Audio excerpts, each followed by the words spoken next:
بنی اسرائیل کا ایک بڑا مشہور واقعہ ہے کہ نبی پاک صلی اللہ علیہ وسلم کا ارشاد ہے کہ بنی اسرائیل کے اندر ایک آدمی تھا، اس نے 99 قتل کیے، تو اس نے ایک عبادت گزار سے پوچھا کیا میں توبہ کر سکتا ہوں؟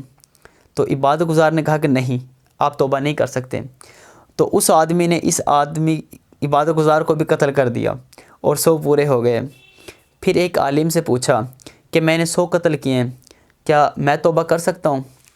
تو عالم نے کہا کہ ہاں، آپ جو فلاں بستی ہے وہاں پر چلے جائیں، ان کے ساتھ عبادت کرو اور اپنے علاقے کے اندر واپس نہ آنا، کیونکہ تمہارے ہاں برے لوگ رہتے ہیں۔ آدھے راستے میں پہنچا تو اس کو موت آ گئی، رحمت اور عذاب کے فرشتے آ گئے۔ جب آئے تو رحمت کے فرشتے کہنے لگے کہ اس نے توبہ کر لی ہے، اللہ کی طرف متوجہ ہو کے آیا ہے، ہم اس کی جان نکالیں گے۔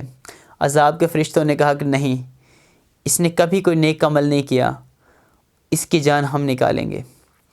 تو ان کے پاس ایک فرشتہ آتا ہے انسانی شکل کا، تو یہ فرشتوں کی دونوں جماعتیں اس سے فیصلہ کرواتی ہیں۔ تو وہ فرشتہ کہتا ہے کہ دونوں جگہ سے آپ جو ڈسٹینس ہے، جو فاصلہ ہے، یہ میئر کر لیں۔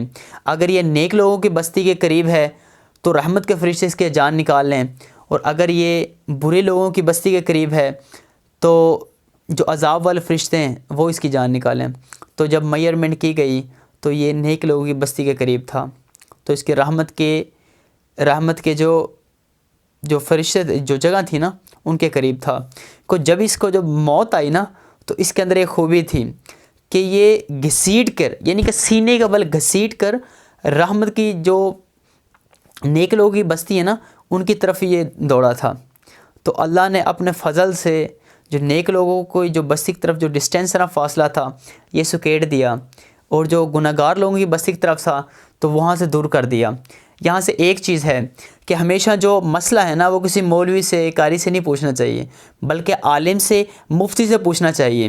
اور دوسرا کہ جب آپ توبہ کر لیتے ہیں تو آپ نیک لوگوں کے ساتھ رہیں تاکہ گناہوں سے آپ بچے رہیں، اور آپ اپنے جو دین کو اس کو فالو اپ کرتے رہیں۔